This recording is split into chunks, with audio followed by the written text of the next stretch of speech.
Jadi pertanyaannya kan tentang hubungan teori dan praksis. Kalau saya melihat, dan ini background saya sebagai Marxis, tidak ada, teori dan praksis selalu bersama, selalu bergerak bersama. Bahkan ketika di Ivory Tower, akademia berpretensi bahwa kita nggak ada hubungannya dengan politik, kita hanya melakukan, we're only guided by objectivity and by the data. Your reliance to data, the choices of what data that you acquire itu sudah udah ada bias, jadi selalu ada hubungan antara pembangunan teori dan politik. Itu pertama. Terus yang kedua, saya meneliti sejarah.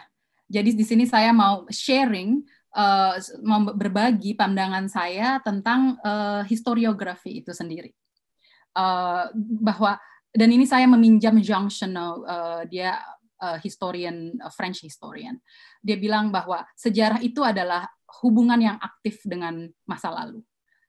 Di mana masa lalu itu selalu present actually in every field of social experience. Jadi sebenarnya dengan sejarah dan enacting history, kita sebenarnya selalu hidup dengan masa lalu.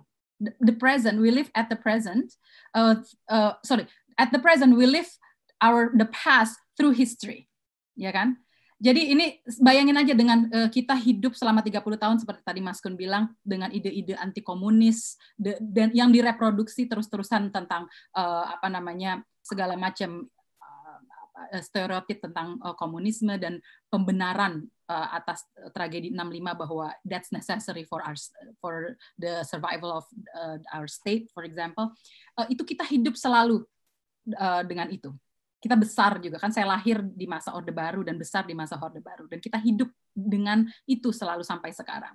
Dan si Chenot ini bilang bahwa the past itu sebenarnya serve as both constraint and need, gitu. Bahwa dia memberikan batasan bagi kita, tapi juga menjadi kebutuhan bagi kita, bahwa kita selalu ingin breaking the hold of the past.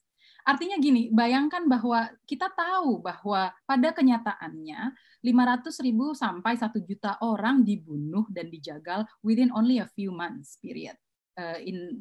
Dari tahun 1965 sampai 1966 secara sistematik kan pembunuhan itu, dan secara terstruktur yang dilakukan oleh militer dan negara. Ini sebenarnya within our psyche sebagai orang Indonesia, itu there is a need for justice to be served. Ya kan, kalaupun kita mau diam-diam aja dan bilang ya komunisme itu emang udah gagal, ya komunisme emang udah nggak cocok sama kita, dan kita membiarkan bahwa dan orang-orang itu dibunuh, itu we're repressing the need as a community, we're not even talking about class community, class as a community, class struggle. Let's talk just about sebagai orang Indonesia, itu kita repressing that need. Jadi ketika kita ngebahas bagaimana Marxism is a theory of history, it's not a theory of history, but it's a call for action, kata dia kayak gitu. Jadi ketika kita melakukan historiografi dan melakukan sejarah dan membaca sejarah, apa adanya tanpa secara fair, kita baca, kita baca yang punyanya mainstream, ajaran mainstream dari negara, tapi kita juga baca tulisan-tulisan dari sejarawan yang sudah diverifikasi melalui peer review, ya kan? Kita baca and we judge history together, then serve justice to those people who suffer, para victim, korban-korbannya, and that's the only way we can move forward. And that is an example in which theory and praxis go together.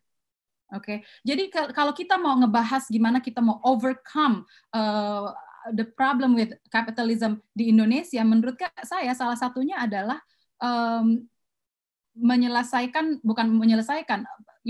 attending to this anti-communist problem. TAP MPRS 6566 ini adalah salah satu sanggahan kita untuk our limit of the problem that actually hinder us to move forward.